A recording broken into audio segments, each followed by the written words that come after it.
Good morning. Today is the 11th of Cheshvan.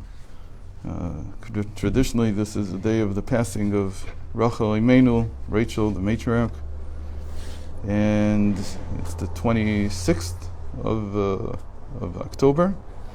And we're up to the fifth reading in Parashat Lecha. And here it's one of the most, what we would call foundational statements in Jewish faith, even though it's not Shema Yisrael, it's not anything like that, but a lot of our day-to-day life is based on this statement.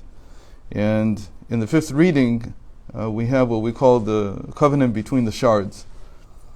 There's different discussions in the sages about when this actually happened. Did it happen after Avram came to the land of Israel, after the Lech at the beginning of the Parsha, so he was somewhere in his 80s, most probably something like 85. Or there's another opinion that this is actually, the Torah is backtracking 15 years to the first time that Abraham was in the land of Canaan, the first time.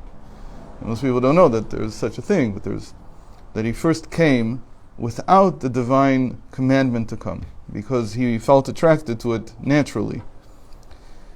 And then after he was there, then he had this vision. And this vision didn't tell him yet that he should be there, but it told him, it made a covenant with him over the land. And later he returned to Haran, and then he came back after Hashem commanded him to come back. So that's a different opinion.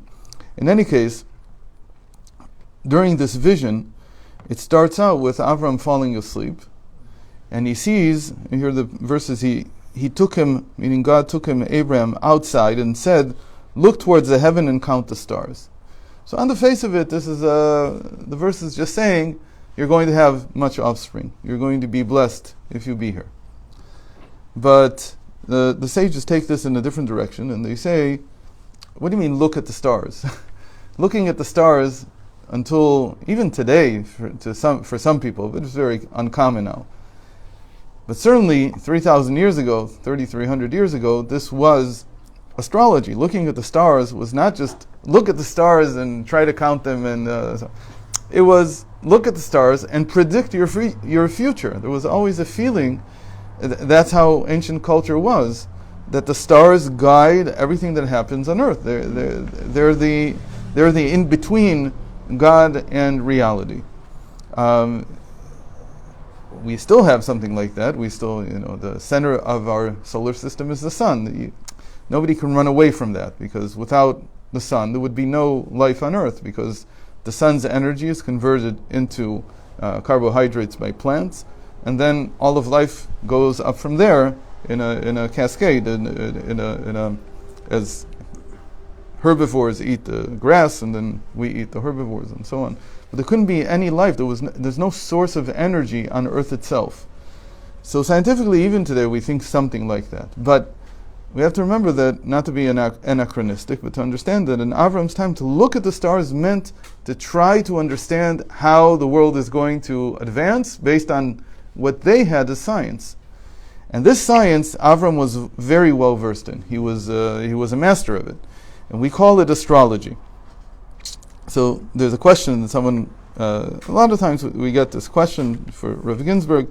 I have read that in ancient times Jewish sages knew astrology and understood through Kabbalah the reasons for how and why certain stars and constellations have various effects. How can I find out more about this? I heard that the Book of Formation contains this information. What is this book, and is it a recognized work? I understand that Jewish astrology is a complex discipline that can take years to master. I have a great love for this type of study. Please let me know if you feel I am doing something wrong, or if you can help me with this. So here's the answer. This is an answer from many, many years ago, about 30 years ago. It is important to understand that the movements of the stars and constellations have no power over the Jewish people. What does this mean? It means that they do have some power, just not over the Jewish people. Why? Because it depends on your outlook. But the reason that the sages even deal with this is because this was science up to 1,000 years ago. This was considered scientific. Scientific in the sense that people tried to make rational sense of what was going on. What does rationality mean? Rationality means there must be a cause and effect for everything that's happening. It's not just happening sporadically. There's cosmos, there's order. So this was the order the people had in their minds. But the sages in the Talmud, and even earlier, and even in the Book of Formation, which contains some of the wisdom of Abraham, it discusses what the nations of the world understood. How does it discuss it? It discusses it in the sense that when can we use their understanding to better understand something in Torah? This is the general approach to science, whether it's ancient science or modern science. In other words, if you're engaged in Torah study, you're not a scientist. You can't mistake yourself for being a scientist, even if you went to college and you have degrees. But it's not your profession. It's not what you do. Still, we're educated people, so we know, and the sages knew, what people thought in the scientific world of the time. Again, whether it's ancient science or modern science, doesn't matter. And they took those things that could help us explain certain things that the Torah says. They didn't take it as a proof of anything. They didn't take it as, oh, this is what makes it work. On the contrary, they said, what there really is just a connection with God. But sometimes science can help me understand a certain verse. For instance, that the earth is constantly standing. What does that mean? So you could understand that, like before Copernicus, that it meant that the earth was immobile. It doesn't move. That's a valid understanding. It's okay. Is that what the verse entirely means? No, it can mean many other things as well. But if this helps you understand it, then you can use it. Now, science changed. It didn't change the verse. The verse didn't become incorrect. It's just that interpretation of it became incorrect. So we hold by the text, and we acknowledge that the interpretations change from time to time. Unless, and there's only one caveat here, a condition, that, at least that I know of, is when the verse is talking about a mitzvah. If the verse is talking about a mitzvah, a commandment, we don't say that the interpretation changes over time. There we say that the literal interpretation, how we understood it, and from that we received the commandment, remains valid always and doesn't change. But of course, there are other interpretations that do. Those interpretations can change.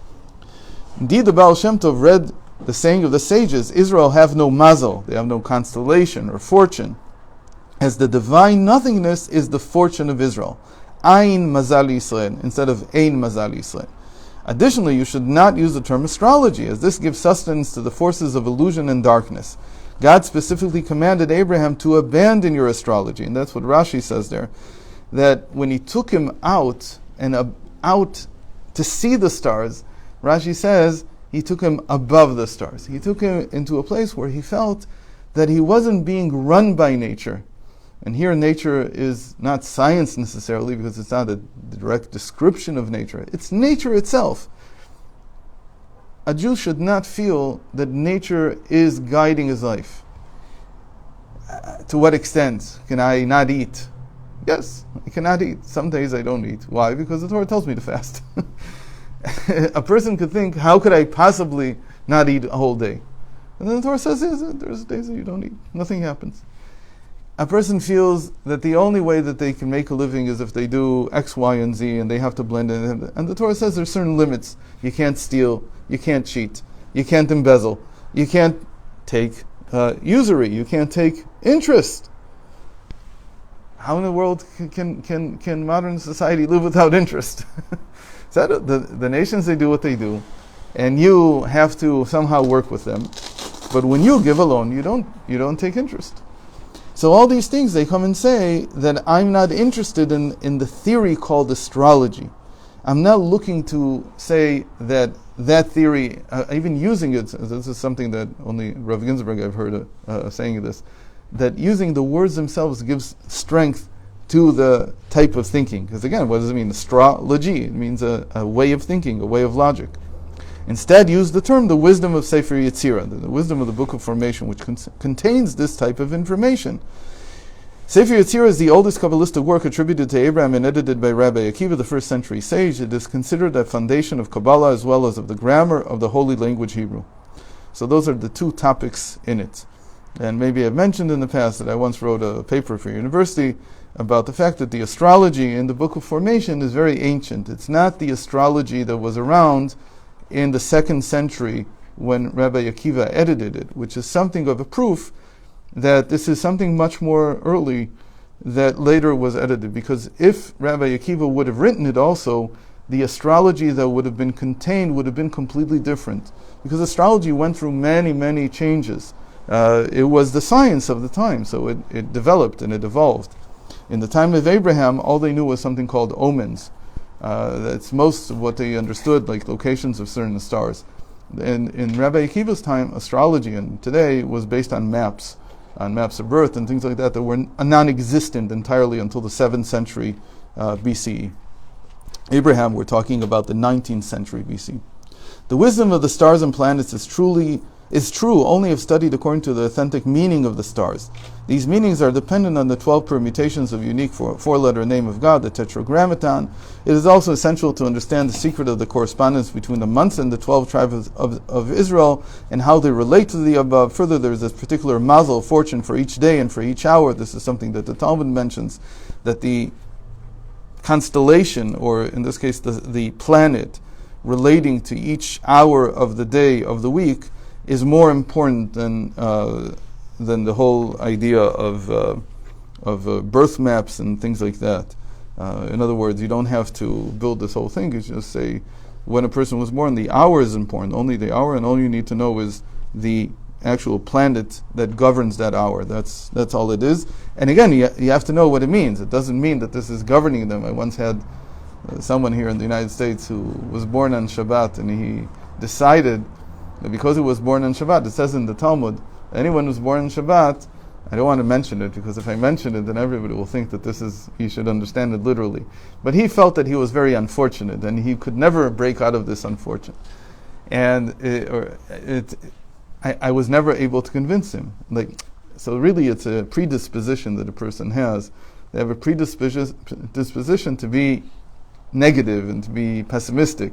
And then they read something in the Talmud and say, oh, this is a proof for how I think about myself. That's usually how it works. But if you really study what it means, that statement says that people who are born on Shabbat have a strong affinity for understanding the nothingness. They have an understanding, like we were talking about Rumi, of understanding the nothingness that which is beyond being. They feel they're mystics in their souls. And this you can see about many people that were born on Shabbat, that they have this tendency. He understood it as it means that there will be nothing. I don't even want to repeat it. I said I don't want to repeat how the Talmud says it, because if I repeat it, it'll be etched in people's minds. If you need to look, it's on page 156 in Shabbat. For each day and for each hour. More importantly, there is a Torah attached to each day, such as a holy day or the day of passing of a holy person. Meaning there is teachings, like in the same way that was October 31st, they call it something like that. So there's a concept that every day, like today, we started with this. We said that today is traditionally the day of passing of Rachel Imeinu. What does that mean? That really she's the only one who we know when she passed away, or we even have a tradition about when she passed away. And so this is Jewish Mother's Day. You don't have to celebrate when the Goyish Mother's Day is. But Jewish Mother's Day is now. And why is it also? Because it's the 41st day of the year. Meaning from Rosh Hashanah, it's been 41 days. 30 days of Tishrei, and 11 days of Cheshvan. So we're in the 41st day. 41 is the value of mother in Hebrew, em. So this is Jewish Mother's Day. So okay, so now you have some. This is true astrology, because I'm counting. It's based on, how do we count the days of the year? We have a calendar. It's based on the stars. So yes, it is possible to study this material. However, it is most complex. If you should undertake the study, begin with the most relevant information concerning the correspondences of the months to the 12 tribes of Israel and the special sense of each month, as explained by the Ari. This doesn't appear in the Book of Formation. It's an addition later by Rabbi Isaac Luria, that each of the 12 months also corresponds to one of the 12 tribes. This is, by the way, another very strong piece of, I don't want to call it proof, but it's something that weighs very strongly in the direction that the Book of Formation is very ancient, at least to Abraham. Why? Because how can you write something about 12 months and not mention 12 tribes? The only reason you wouldn't do that is if there weren't yet 10 to 12 tribes. The only book, a book in Yiddishkeit, in Judaism, that would not mention 12 tribes for the number 12 had to have been written, or at least formed, before there were 12 tribes. So it's either Isaac or Abraham. It weighs a lot in that direction. We encourage you to try developing in your soul the sense of each month. For more information, see our website, which has a lot of material on the sense of each month. The sense of our month is smell, reach. And it's very much connected to Mashiach, because it says that Mashiach has a sense of smell, that he will smell. With his smell, he will smell, he senses fear of God in places. Like Abraham says in our Parsha, this week's Parsha or next week's Parsha, that he says, Rak en yirat Elokim b'makom hazeh. There's no fear of heaven. There's no sensitivity to people in this place. And how could he know? Because he has a sense of smell about it. One important word of caution: the wisdom of Kabbalah should be studied only in Hebrew. This was always interesting to me. A person who does not study Kabbalah in Hebrew cannot understand the depths of this wisdom. Our website attempts to explain the main points of this wisdom in English, but in no way covers the vast knowledge of Kabbalah. Thank you very much for joining, and happy Mother's Day.